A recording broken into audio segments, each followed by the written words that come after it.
It has been a minute. Hello everyone. My name is Claire. Welcome back to my channel.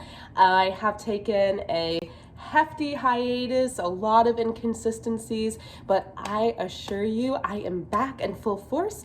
I haven't done a sit down video like this in well over a year and a half. I primarily talk about books and things that I'm reading, things that I'm interested in reading, as well as writing, creative writing, fiction writing, fantasy writing. So if any of that interests you, then subscribe, stick around, join the fun. So if you've been keeping up with my vlogs, then you already know I'm a little bit congested at the moment, but I am on the up and up. I feel like I'm almost broken through this horrible thing. And obviously I'm still experimenting with this setup as I am just on the floor with my electric blankie. But I wanted to talk about the books that I have actually been reading lately, because part of the reason for my hiatus is I was in a huge reading slump. I just could not stick to anything for very long. And my primary genre is fantasy, epic fantasy especially. You can kind of see a little bit, even from here on my bookshelf, you know, we got some Game of Thrones, we got some, it's kind of hard, The Blade itself, there's some YA stuff in there. I have plenty of things on my list to read. There's the Pariah, there's the Black Prism, there's the Peoria of the Orange Tree and the Orange Tree, which actually I did get about 80 pages in, and that's probably the one, once I'm in my fantasy kick again, that I'm gonna go back to and actually finish. But I just couldn't stick with anything. And my last attempt, my Hail Mary that I thought would finally get me back into slow reading, because I'd still been listening to audiobooks, but for physical reading, I thought my saving grace was going to be Stephenie Meyer's Midnight Sun for you non-twihards out there. I think it came out in 2021, maybe early 2022, and this is the first Twilight book, almost 900 pages, all from Edward's perspectives. And in case you don't know, in this universe, vampires don't stream. So it's just this endless stream of consciousness. I'm not sure if this has ever been truly talked about on my channel. Let me know if you have any interest in my interest in Twilight, because I rewatched the movies last summer and I have a lot of thoughts on the movies. I have a lot of thoughts on the book and the book series, but I was a huge Twihard because I was about 12, 13 when I read it, so prime age range for that series. And I already am kind of a horror, paranormal, especially vampire interested person, have been ever since I was a little kid. Obviously Team Edward, woo woo. So I thought this was going to be a shoo-in. I already know all the characters, I know the setting, I know the plot because it's the first book. And I love Edward. I got to I had 300 pages in, because again, this is almost a 900 page book. It's 900? Sorry, over 800 page book. So it's enormous. But because it is just a day-to-day stream of consciousness, I ran into a point where we were just, obviously, because they're teenagers, so they keep going back to high school and going back to high school and going back to high school, and I was losing my mind. I was I don't want to be in high school. I don't want this much detail about being in high school. I never want to spend this much even fictional time in high school ever again. So all's to say is I just could not get out of my slump until now. And what I realized is I needed a genre shift. I love fantasy. I'm writing a fantasy book currently, so my heart will always be there. But as of right now, I'm really interested in nonfiction, which is not something I generally go for. I have not finished any of these books. I am currently in the midst of reading 2, but I'm very drawn to them and actually getting through them, actually reading them on a daily basis. So without further ado, let's get into the book haul while this is up. Whew. That was the hardest thumbnail I've ever tried to do. These are so heavy. I have quite a variety here, so I'm really excited to get into it. So I'm trying to decide, do I start with the book I'm reading? Yeah, let's start with the book that I'm actually reading. My little nightlight thing. This is God and Anatomy by Francesca Stavrakopoulou. I have seen a few interviews with her specifically talking about this book that I think came out last year. I'm so glad I have it. I'm just about to hit 200 pages and it is fascinating. I know there's an Audible version of it. I almost would recommend to get the physical copy. There are pictures and illustrations there throughout. There are colored pictures and statues and paintings in the middle of the book. And then you have all the like references and glossary and that kind of stuff at the end, which I actually will bounce back to. So it's just so much more interactive in the physical version, but it is primarily talking about God of the Hebrew Bible, of the Old Testament, the deity, the religion, the culture, other religions and cultures of similar time periods, but going through the sections of the body. So section 1 was about the feet, and then section 2 was genitalia, which I just finished, which was nuts. Ha. Now we're on the back. So it's just using that motif throughout the book is just kind of a brilliant way to set up something like this. You're just learning so much. If you're really into Bible scholarship, theological research, this is a pretty scholarly, heavy book, and you just get to learn so much, but not just about the Old Testament or New Testament, but other ancient religions that surrounded this region at the time. I would highly recommend it to absolutely everyone. I think it is beyond fascinating, especially if you're kind of interested in that subject. I don't think Francesca herself is religious, but she's very respectful, especially of the ancients' view of religion and how seriously they took that. So it's done with a lot of care. For me, there's a lot of groundbreaking knowledge. It is not for the faint of heart theologically, I would say. But if you're looking to learn about the subject, this is a great place to start. It's extremely readable too. She's actually a very, very good writer for something that can be potentially really heavy or dry or boring to read. It's never boring. She has such a great way of bringing in other events or art, especially. That's another thing, is like I'm learning so much about ancient art history and motifs and styles that really kind of makes me appreciate those visuals more than I ever have before. So yeah, there's a lot to gain from this book, I think.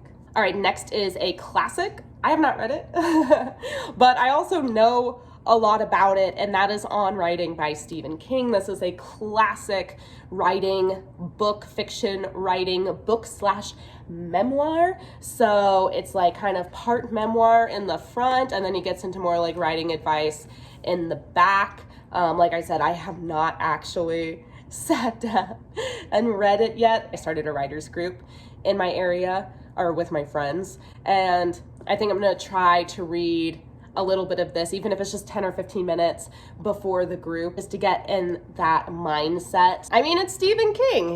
He's obviously an incredibly compelling writer, and he's extremely successful and extremely prolific.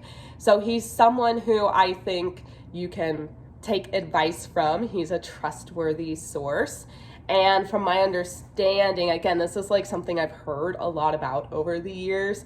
It's very entertaining because he kind of talks about his like coke addictions and just other crazy events that have happened in his life that kind of shape him and his writing style. But I also believe this is the same guy that kind of talks about how like you should read for 8 hours a day and then also write for 8 hours a day or something like that. Like I know, again, he's prolific, and that's something I admire and kind of wish that I had a little bit more of. Or I think he's also somebody who's really big into writing 10,000 words a day, which when I draft, I struggle to hit 2K. I'm not sure we're entirely compatible with our writing styles, but I also know for a fact that it doesn't necessarily matter, and I have no doubt that I will absorb a lot of incredible information once I actually crack into it. So I went on a trip with my friends to Chicago recently. We went to this famous local bookstore, and I am such a sucker, especially when it's like, who knows the next time I'm gonna go to this bookstore. I always get something there, and you can see it in my Chicago vlog, which will either be out right before this video or right after this video. But what jumped off the shelves to me was, and I didn't necessarily expect this, but it was in the nonfiction section, When Women Ruled the World by Maureen Quilligan. I mean, the making of the Renaissance in Europe, so obviously this is very European based, but it looks like it's gonna go over Mary Tudor, Elizabeth I, Mary Queen of Scots, Catherine de Medici, how some of their stories are intertwined, how they navigated all, obviously, these very perilous, politically charged world. So also it's just the time period and the location is something that I'm very interested in. There was a nonfiction book that I really liked from years ago called Cleopatra. I think it was literally just called Cleopatra. And I do find it really interesting when these women of ancient times, or at least non-modern times, get in positions of incredible political, social, and also usually quasi-religious power. And the extra bits of maneuvering that might be involved because they are women in these positions. Like, I find that endlessly interesting. Not that I don't find the machinations of males in similar positions not interesting, but there's usually a little bit more behind the scenes stuff going on, a little bit more drama. I think anyway. I think it's really interesting, so I'm really excited to eventually crack into this as well. This guy I picked up at one of those little free libraries that they have throughout the neighborhoods. And this is Big Magic by Elizabeth Gilbert. Creative Living Beyond Fear. So the reason, I guess this is the author of Eat, Pray, Love. I didn't even know that. I just read that. I literally ignored that part, I guess. But the reason I picked this up, because I recognized the cover immediately, because there's a YouTuber. She's also kind of a big booktuber and now a big author tuber. She self-publishes a lot. Her handle used to be called Kate's Book Date. I'll put like a photo and a link down below. And I've watched her for years and years and years and years.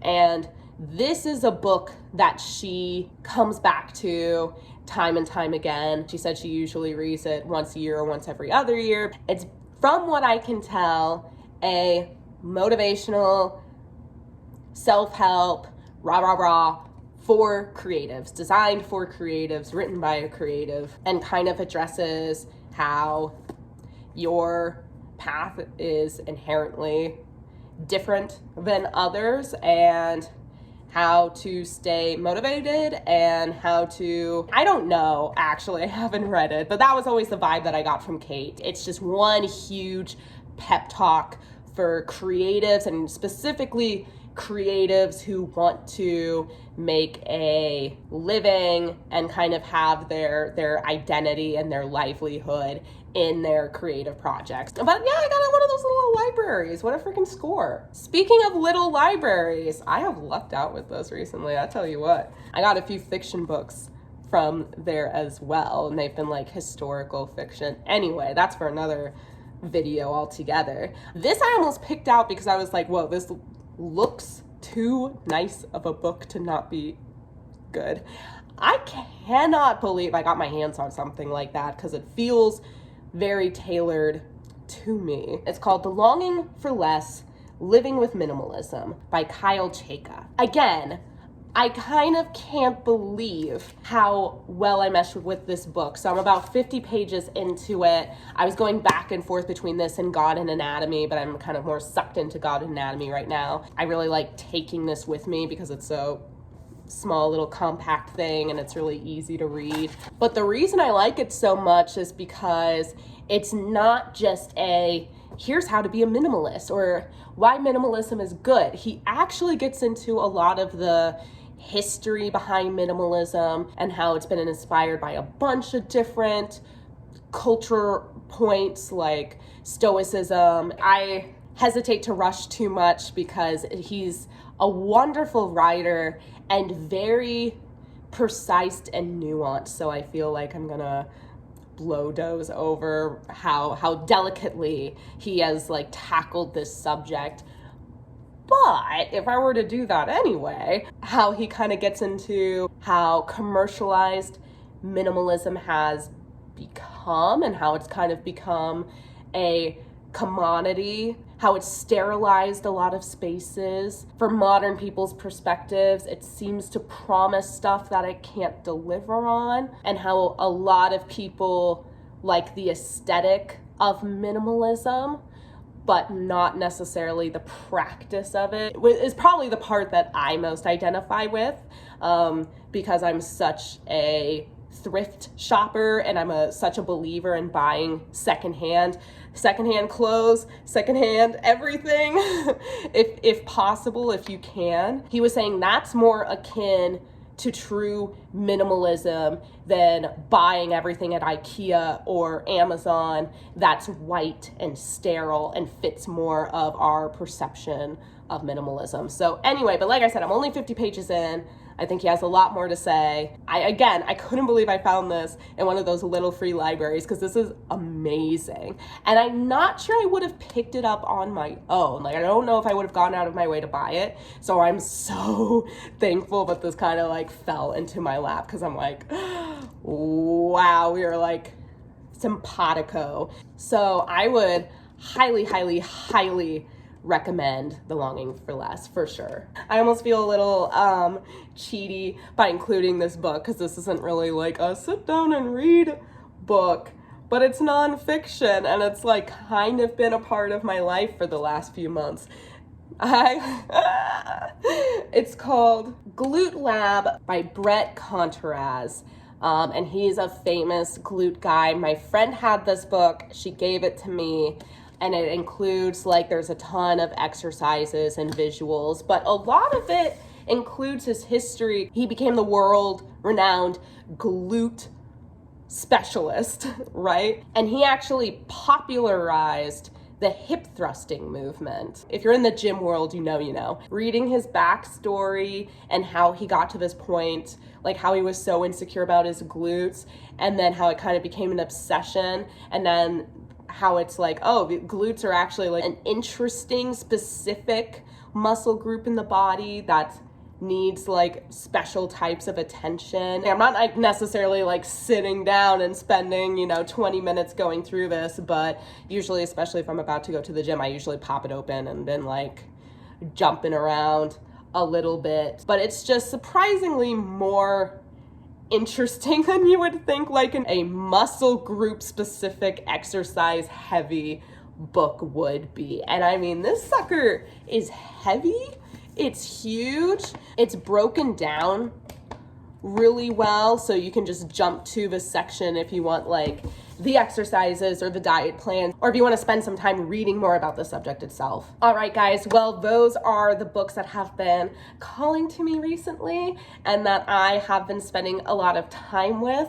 So if you check out any of my reading vlogs, it's probably gonna be with these nonfiction books for a while. I'm really excited to be back to making regular videos. Let me know in the comments below what videos or subjects you want me to talk about in the future. I mentioned this in a vlog, but I'm gonna mention it here. I'm also very open to, if you just wanna ask me a random question about anything, whether it pertains to my life or my opinions about a particular subject matter, drop it in the comments and I'll address it in a future video, whether it be a vlog or a sit down video. But let me know nonfiction books that you're into, if you've read any of these, any of your recommendations. I love hearing from you guys, and I'm gonna get going, but I love and miss you guys so much, and I will see you guys in my next video. Bye.